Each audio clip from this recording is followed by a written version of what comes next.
Welcome to the You Go and Get It Girl podcast, a platform engineered to inspire girls and women of all ages to follow in the footsteps of high-achieving women in business, entertainment, and sports.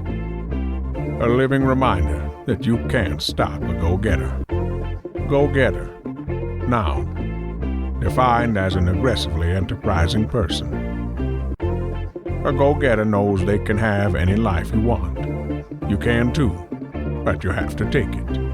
You have to go and get it. We hope to help you do just that. Here is your host, Kurt Richardson. Hello, everybody. Thank you for joining us again on the You Go and Get It Girl podcast. We are joined by CEO of the Richardson household, Angela Richardson. And we're going to be missing our Spartan gymnast, Leah Mitchell, today. She got picked up by the WWE, so she's going to go chase this wild dream. But we replaced her with another Spartan for the day. So we are very lucky to have the head coach of Michigan State University basketball, Suzy Merchant, on with us. Hello, Suzy. Hello. How are you, Kurt? Hi, Angela. How are you? Hi. We love, so you're only the second actual coach that we've had on because you all are so busy. But for me, being in business and in sports, I think you guys always have the best perspective because most of the people that you crank out, that you develop, that you get to that next level of themselves, they're going to go do something other than sports. So I'm excited to chat with you about that. I'd love to start way up north, though, Traverse City, Michigan, USA. That's where you're from. Correct. 3-sport athlete, is that right, growing Yes, up there? that is correct, yes. So tell me about that. How do you get into sports? Growing up in Traverse City, I think of it as like waterfront and like leisure, but you're a around-the-clock athlete, eh?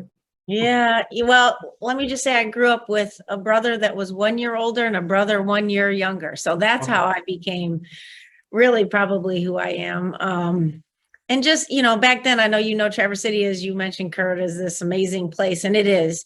But it wasn't like that when I was growing up. It was just another small town. Yeah. And just, the view of the bay was half your pay, as they say up there, But really, I felt like I should have been a 4-sport athlete because I really did play football for a long period of time. But, being the girl that I am, evidently, they figured out I was not my brother anymore, and they kicked me off the 8th grade flag football team, which really was kind of a bummer.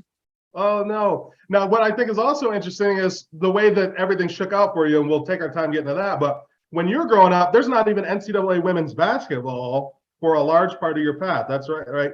I think it's 1982 is when it comes. Yep. Are you thinking anything's ever going to happen for this, or you're just running around burning energy, beating up the boys? Yeah, well, I was a tomboy. In fact, my mom got my ears pierced, I think, in 3rd grade because she got sick of everybody telling her what cute little boys she had. But yeah, I think it always started with that. I think I have always had a competitive spirit, number one. But ironically, I'm kind of disappointed Leah isn't on board here today because I was a pretty serious gymnast at first. Yeah. A lot of people don't know that up until about 8th grade, where you sort of have to make a decision about that sport. You either got to go away from your family and really go for it, and you can't play other sports. As you know, that's a pretty time consuming. So I think, back then, although I grew up with 2 brothers and was quite a tomboy, I do think I learned a lot about myself from gymnastics because you're up there by yourself. You fall off the beam. You don't, you fall on your butt on the vault. You fall off the bars. I mean, you get a score and it's all on you. And I think I'm so grateful for those experiences back then as a little kid because I didn't know what I was learning. But they always say how much sports really transitions you into real life lessons. And that was really one of my first ones. I mean, kind of mano on mano, right? You versus you, the mantra is. And I think, although I didn't know it at a young age, I am grateful for that experience. So on top of that, Traverse City is a very big football religion place. The same coach there won multiple state titles, and he coached my dad, he coached my brother, he coached my husband. So I grew up in a football town. You know, you think of those Steeler towns in Pittsburgh and all those movies they do. Traverse City was very much a football town when I was growing up. There was one school and it was a religion. Friday night lights were real, even though we didn't call them that back then. So our town was driven by sports and the youth within the sports there. Do you remember? Because I still think, so we grew up with I know the Bullas so I think of hard smash mouth people as Traverse City. There's a generation of people that'll see this and think of Traverse City as like Northern California wine and IPA beer. But I'm from, I knew Hank. I grew up with the Thornhills. I think of Traverse City as a football town still. Yep. When you're growing up, when does it hit you that, hey, maybe I could go play sports in college, or is that something is it later or by 9th and 10th grade as NCAA sports hits? Do you remember getting the news that it even is going to be a thing, or how did you realize I got a shot? Yeah, it's interesting. That's a great question. And I think ironically, there's some really strong Northern Michigan ties to Michigan State. One of the first ever Miss Basketballs to come out of our state was Julie Polakowski from Little Leland, Michigan. And Leland Bay, but I didn't know. Yeah, Leland right up there. It's just kind of north of Traverse City there. And Class D, small little school. They had an empire up there, and they had 2 or 3 kids leave and play at the next level. So I was always, as I transitioned out of gymnastics, my high school coach was my second dad and really was influential, like most people in sports. And he put me around those kids, and I had known him my whole life. And I told him when I was a 9th grader that I wanted to get a scholarship and I wanted to play. And I wanted to play at Michigan State. That was my dream. But, I guess I was more of a mid-major point guard. But now I get to coach here. So I feel like my dreams have all come true. What a turn of events. Now out there also football, hard nosed, but also that's a really old school traditional vibe. Are you feeling supported as a girl playing sports? Like, hey, Suzy, go all in on this? Is it still the support? Yeah, every, all the little local television stations and the newspapers, they truly did celebrate their youth through sport. It was big time sports up there. We were one of the largest schools in the state of Michigan. Now they built a second one. I graduated with almost 900 kids, somewhere in between there, give or take. That's a pretty big class. So we had the best of the best, and in terms of athletes to choose from, right? That's a lot of people to go compete. But I also think inspiration matters. And, as a young person, I would tell you, I grew up wanting to play basketball for my high school coach. I wanted to start on varsity. I wanted to be all state. I kind of was a weird child like that. In fact, I used to sleep with the basketball. My mom has a picture of it with the ball under my right hand so that I would shoot the ball better the next day. For 3 straight years, I did that. And oddly enough, before that, in my gymnastics days, I used to fall asleep in the splits one night with my left leg forward, the next night with my right leg forward, and then the next night in the Chinese splits because I wasn't quite where I wanted to be. So oddly, I think I was a little bit of a, high achiever, I guess, when it came to the sports world. So I don't know. I don't see my boys doing a whole lot of that kind of weird stuff. Well, what's cool about this is you're kind of an enigma in a good way in that, I know about you in real life too. Personally, you've got this great DNA that at that young, you start doing stuff like that. That's inclination. But then also environmentally, you had this coach and this pathway, this vision for your life that you wanted to do. And that's part of the reason we started doing this is I realized I was at Oklahoma State with a whole athletic department class and I'm talking and this girl asked me a question and it was so specific and I went to answer it and I was like, oh, shut up, Kurt. You've never been a woman walking into a room. My whole message is go get her, can't be stopped. I grew up in the projects and made it. And Angela and I have this great life. Then I realized, I did that all. And granted, as a Black person, it's tougher, but as a woman, she didn't grow up seeing people on TV. I at least saw heroes. And so she didn't have that. I think that's cool that you had this vision as well as I think you got some unique DNA there too, to be falling asleep in the switch. You're the nurture and nature. I think that leads into the next thing too. I'm always curious when people because I understand that after you're done, you play basketball at Central Michigan, you go to Florida for a while, and then a job pops up. When you decide to come back, is that crazy talk to all the people that you grew up with, or did it make sense? Like, yeah, Suzy's going to jump to that, no questions asked. Really, ironically, here's my high school coach surfacing again, right? He calls me and he's like, Suzy, there's an assistant coaching job open at Oakland. It's part-time. I mean, I think I made $12,000 a year. And I got another 3, that's kind of a lie. I got $3,000 to be the head of the Gus Macker tournament at Oakland. So I was a whopping 15 grand back then. But you know what I did, Kurt? I took the job until I could figure out what I wanted to do with my life. And that's some advice I try to give my players and kids leaving. I mean, you just mentioned Leah. She was a gymnast, has a degree from Michigan State. Do you think in her wildest dreams she'd ever end up as a WWE opportunity? So you don't know where life's going to take you. And if you just embrace the opportunity, and sometimes God has some winks, right? And he winks at us. And I think he winked at me and said, let me put her in this position. And I didn't know I was going to love it that much. Right. I mean, it fed, I love basketball and it fed my competitiveness. But what I fell in love with was mentoring young women. And I didn't know that fed my soul until I was in the chair. And so I think I've just tried to make a life doing right by them, serving them, being an advocate for them, knowing I'm going to walk out of this office someday and leave this chair and somebody is going to have a better situation because of the battles that maybe I had to fight along the way. And some that were fought for me before I got here too, right? So just the pay it forward mentality. So I try to tell my girls all the time, there's no perfect job. There's no perfect job. Dive in, embrace it, be a sponge and figure out where it's going to take you because it could lead you somewhere pretty special. Well, yeah, and this sounds like we don't give people the questions before. This is a transition that couldn't be better done than my thing. It's just, I mentor a lot of these girls because I just got obsessed with it. My joke, and Angela's sick of hearing it. I have a 26-year-old daughter and I have 4-year-old daughter, twin daughters. I've been having girls for a quarter century. So when it clicked into my head that they are not going through life like I am, like I'm a real girl dad. Everything is through that. And so I mentor a lot of these girls. I know they have something special. You don't become a Division I athlete on accident, right? Some of it's DNA, but you got to work really hard. And even when you're in there, it's even more hard work than you knew was possible. Almost everybody wants to quit and has to get talked out of that.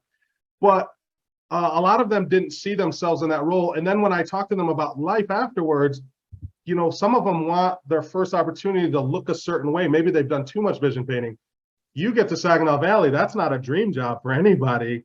I'd love your take on how did you know, it sounds like you've got some religious experience and intuition in you.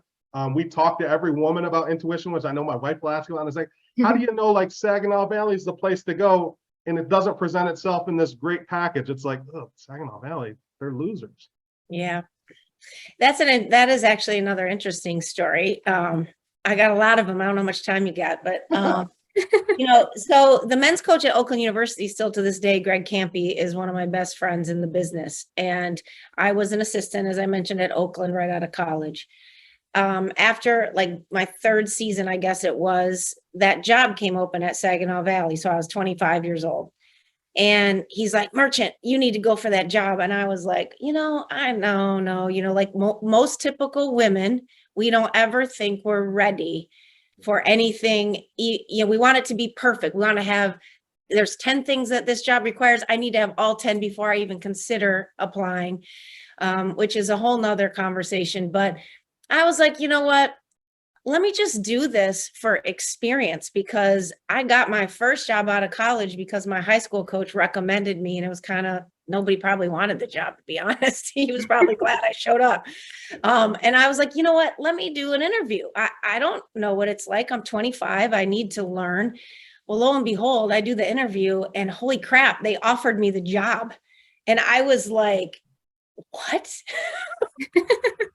What me, and I was shocked. And the football coach at the time was Jerry Kill, who was at Minnesota, and I think he's now at New Mexico State and different places. And he recruited me in high school. I ended up going to Michigan State and leaving and going to Ferris, but he was still there when I was. Yeah. So you know Jerry well, Yep. and he really was the guy that kind of pulled the trigger. Really, I think he was a football coach, but he was pretty much the AD, if you know what I mean. And so he was like, "No, she's young, she's got it." And of course, I didn't know what it was, but he really backed me. And I'll never forget this. I got the job.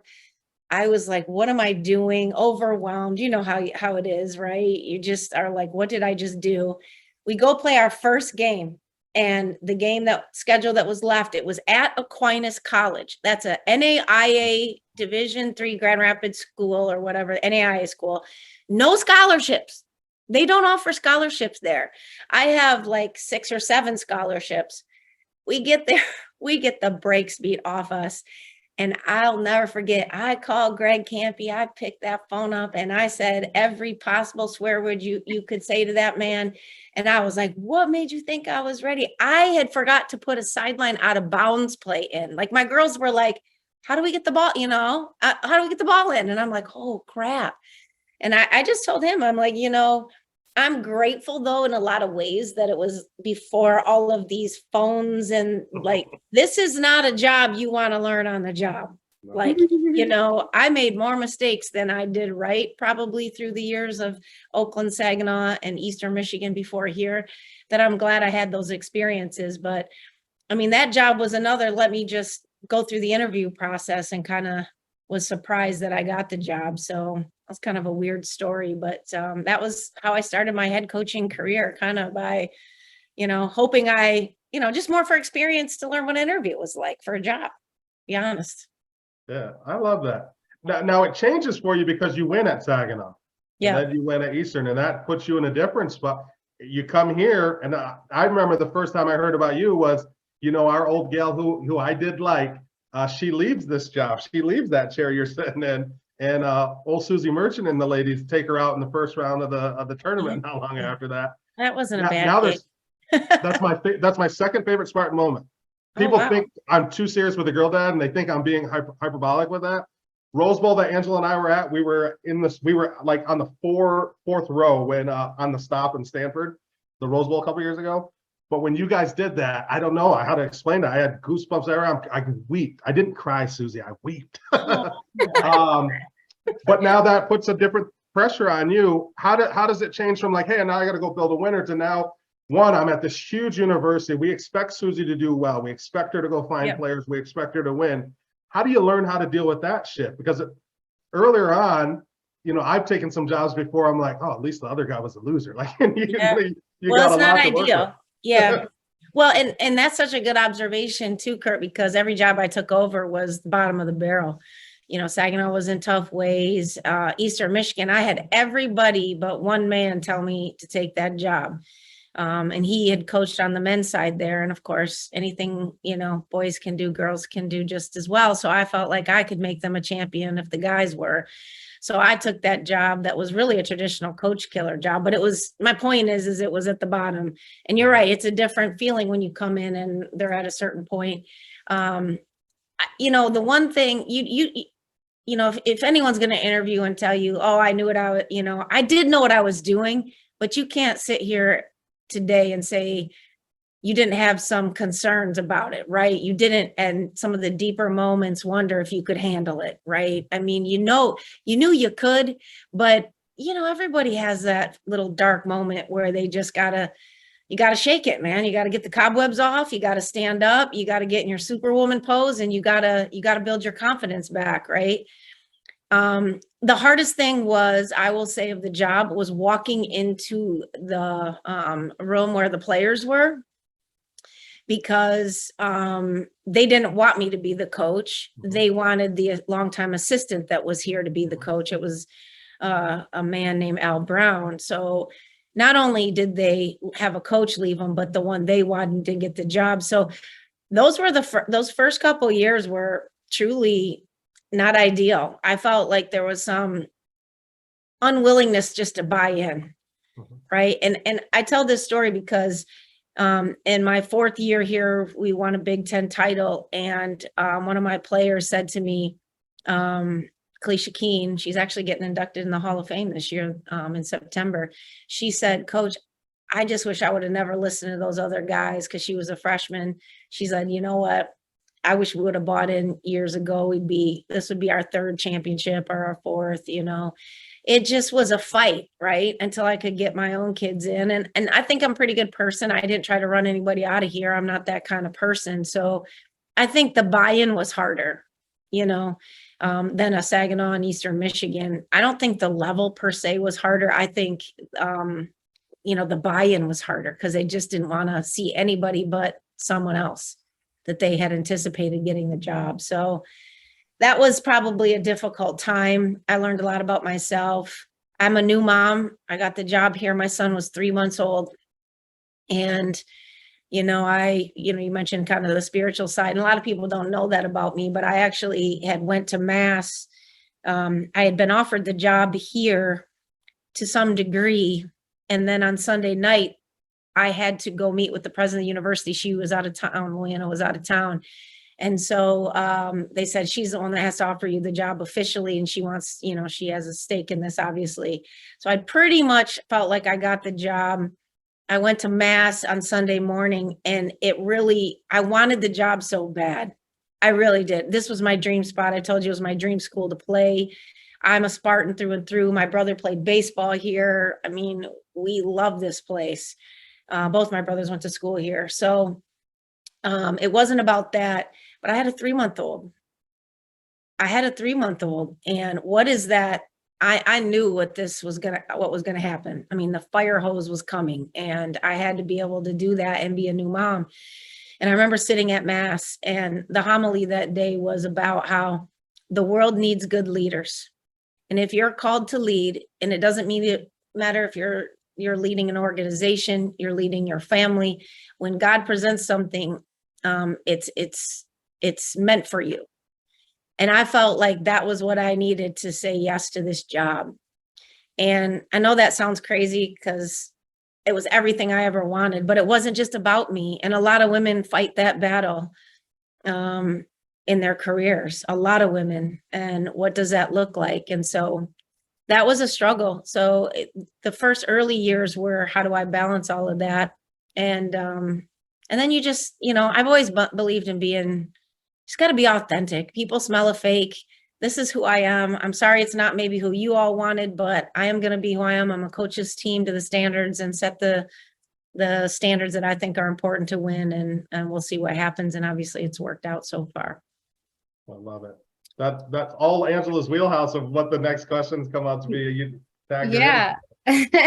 Yeah. So one thing I really like to touch base with our guests with is you know, starting a family. That's scary for people, especially a woman. And you started your family in the middle of your career. How did you know that was like the right time? Yep. That's an interesting question. Well, first of all, I'll go back and say, I'm grateful that I started later in my career with my family, because I don't think I'd be sitting in this seat had I done it right away out of college. I just know myself well enough to know, you know, where I was at. I think financially I was in a better place. I think career-wise, I had filled some of my tank.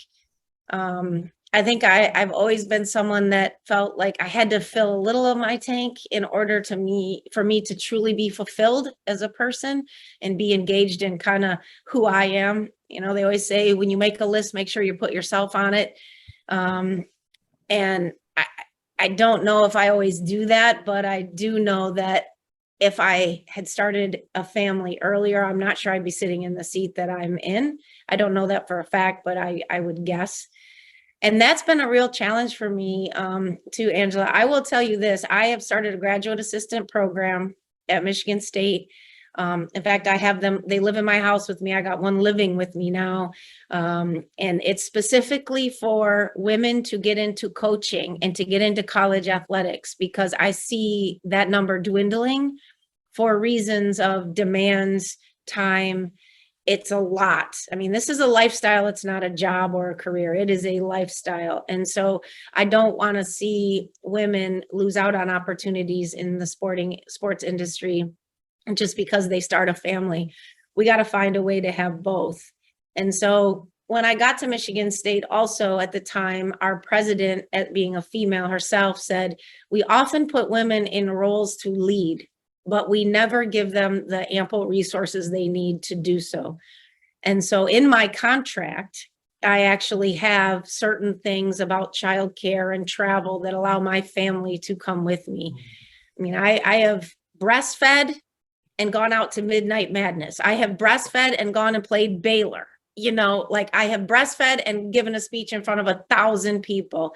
I'm sorry, fellas, that's not happening for you, right? And so I have done some crazy things to make it work, but I just am very passionate about women in our industry and making sure there's opportunities for them. So for me, I also have a blessed family. My mom and dad moved here to help me, you know, with the kids. I love my husband. No offense to you, Kurt, but if we have to pick between our mom and you raising our kids, we're going with mom for a period for the first 2 or 3 years, right? And I can't imagine twins. You probably were like, oh my gosh, you know. It was a ride. It was a ride. And It's now very we have interesting. 2 go ahead. 4-year-olds running around, 2 girls that are full of a lot of stuff. And I love I to think- hear that. Let them girl bosses run, right? Oh, they're we girl do. bosses. What's interesting too, and holistically, Gary's a high achiever too. And so you guys have kind of both, you guys have made it work with 2 in-demand, high-pressure jobs, and I salute you for that too. But I love the insight onto it. You said 2 things that I just want to pin for people that are watching this. I don't want this to be casually missed. One, what I love is you painted a picture of it can be done. It's not ideal, but it can be done. 2, you earned yourself some of those rights. And I think that's the other thing that women are sometimes hesitant on. I keynote speak, and so I get to draft contracts for myself to come, and she's walked into the Los Angeles Rams and the Giants and Rock Nation, JC's office. Like her and I are part of this together. Like we're going through this journey together. I love the idea of advocating for women. As you've achieved, build more in that makes your lifestyle more conducive to you not having to choose about career. And so that's cool to hear. But I love that you touched on so many women, people in general, but the ladies I'm working with mostly that inspired this very talk, they think high achievers don't have doubt. And I love that you touched on that through the thing too. Like you know it, but you had to prove it. And you didn't have an ideal scenario when you came down in a variety of ways. And I love that as well. I'm going to steal a question that Angela would probably ask, but I'm just so curious about it. How do you not bring wins and losses home? No one can teach you to do that. And you're fiery, I can tell. And I know you're the all gas, no brakes lifestyle. You get beat.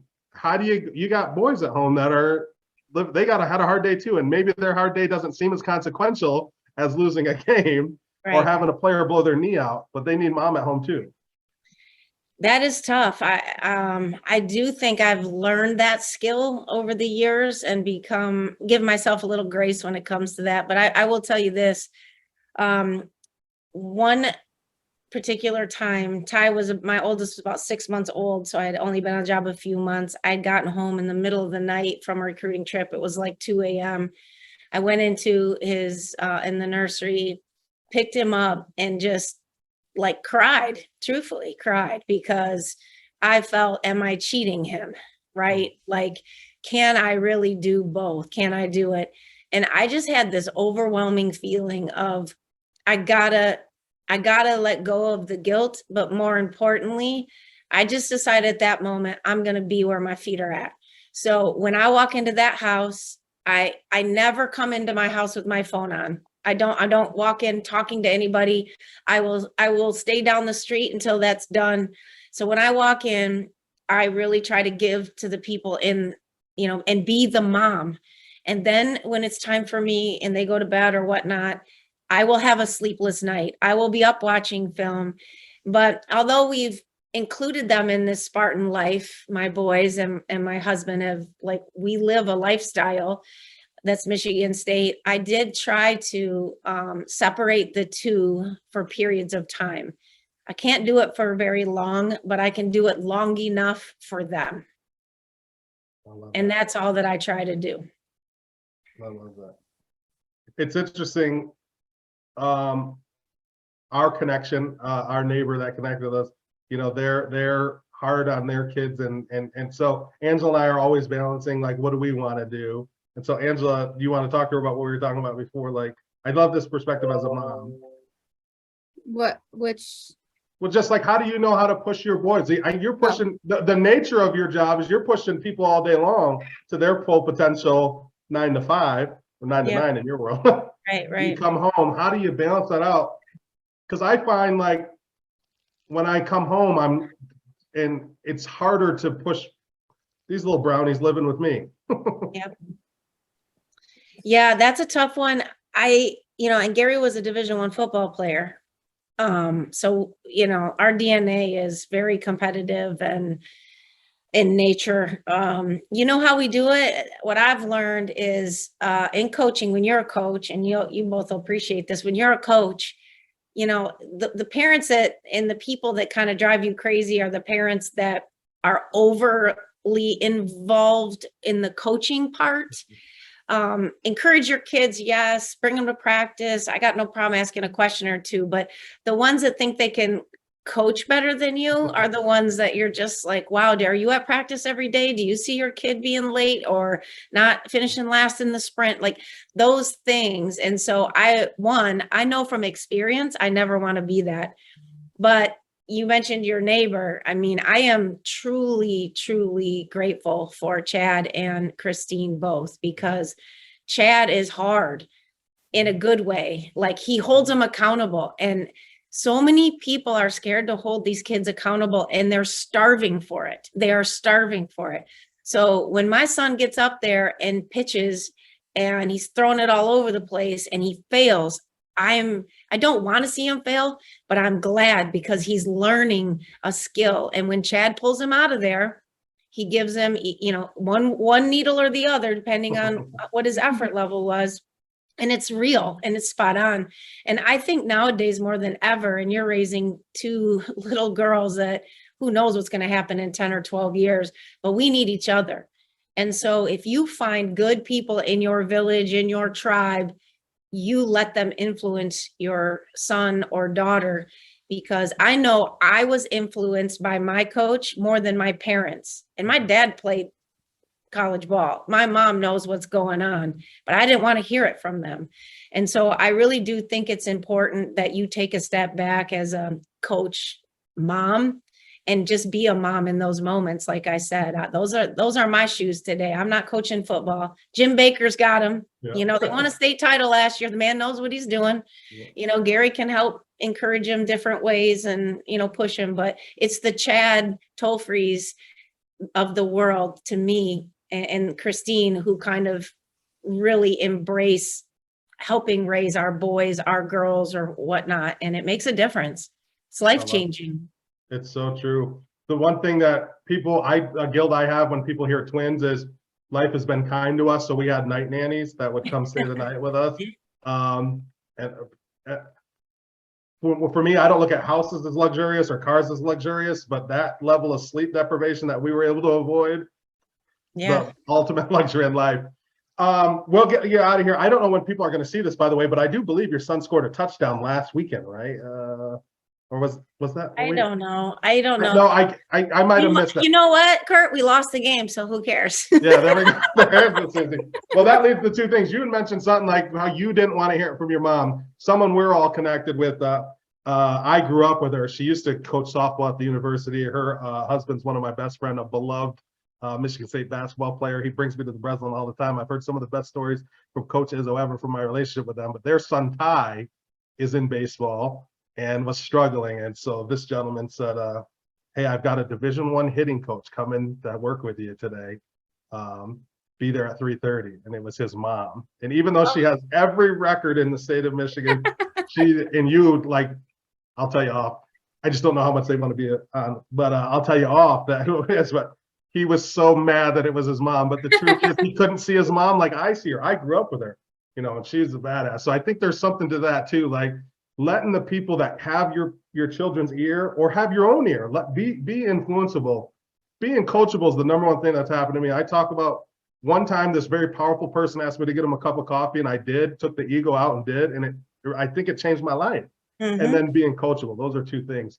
Mhm. I think you have an interesting thing I'd love your take on.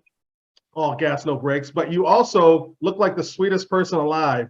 When you have to turn it on and be fierce, how did you learn to be able to let that loose? Because it's a juxtaposition for us. Yeah, it's a recruiting tool. That's what I say. It's my biggest gift. I look like the little kid next door, the nice, sweet little mom type, but don't don't jump to the ball. Don't take a charge on the backside of help. Miss your box out. And I wasn't blessed with the coaching voice. So if they really knew what I was saying, perhaps they'd have a different perspective of me. I love it. I love it. Anything else, Ange, before we wrap up? Thank you, Suzy, so much. This is meaningful. I think, like I said, your perspective is unique. So many of your people they're going to develop this skill of being passionate, being coachable, and learning a skill, which most of society never learns how to do. They never learn how to get good at anything, let alone get good at something where other people are good at it. And you get tested 30 times a year to know if you're getting better or worse. So I appreciate the insight that you could bring. Anything, would we leave anything unturned, Ange, before I end my last question with her, which is a selfish girl dad question? No, I think we touched on everything. Suzy, thank you so much for joining us today. I think you gave us great perspective on, balancing the home life and having a career, when to start it and just doing it. So Appreciate it. Awesome. So here's my question. I think you had one of my girls at EMU. I was trying to do the dates on, I'm not sure. I graduated in 1998 from here in town, Lansing Eastern. We had Molly Peterman, D1, Detroit Mercy, Stephanie Smiley, Eastern Michigan. Yeah. We had Elena Ingram, Michigan. We had Kristen Haney, Michigan State University. We had badass chicks all over the place at all the sports. That's just basketball in the area at the time. Right. Kim Right. Kim Zubak, Michigan State. It's died off. Like there's a bunch of people that support me, our self-identified girl dads too. What do we got to do to get our girls, especially in the inner city? Like Angela and I live not in the inner city, but I'm still so connected with it. I just feel like these girls have gone away. And so I'm wondering first, maybe you could talk me off the ledge. Kurt, that's not happening. There's still a plethora of girls to pick from. Or B, what do we do? How do we get young girls? I just know these girls go and win I've hired so many of them that have helped build businesses with me. Yeah. They're winners. Yeah, you know what it is? It's a simple, it has nothing to do with sports. It's our economy. I mean, when the auto industry died around here, to be honest, it really changed the landscape of our school systems. I mean, you used to be able to, it's old to even tell you the same thing on the men's side. You could drive 45 minutes to Flint and an hour and 5 minutes to Detroit, or hour and 20 minutes, depending on how fast you drive. And you could get anybody, and you mentioned some of the names here too, right? Mhm. So I think that's what our economy has to come back somehow, because you really look at some of those schools. I mean, you think about Detroit Pershing, for example, on the boys' side. I mean, they were going to close the school. They're going to close Saginaw High. I mean, it's where Draymond Green went. How do you close Saginaw? I mean, Annette Babers, Kayetta Jones, geez, how does that happen? Well, how it happens is there's not enough jobs. And when a lot of those plants in the auto industry hit us pretty hard, I think that did change the landscape of our school systems, which then changes who comes out for sports. So I think that, that's a kind of a bigger problem and above all of our pay grades to kind of figure out how to get that back. But well, it's there interesting. are It kind of still goes some. back to your point on you had 900 kids in your senior class. We don't have any schools with 900 kids in a senior class now. So that makes May sense. not even have 900 in some of the schools that Right. used to be, jam packed. So times have changed. So yeah, it's a little bit different. And they like to tend to play volleyball lately too. Is I've that where they're noticed going? there's some transition in the volleyball side for some reason, but it's all right. There's enough here. That's for sure. Well, we love it. We know the university is in good hands with you. Anyone that watched this, we'd love for you to hit like and subscribe.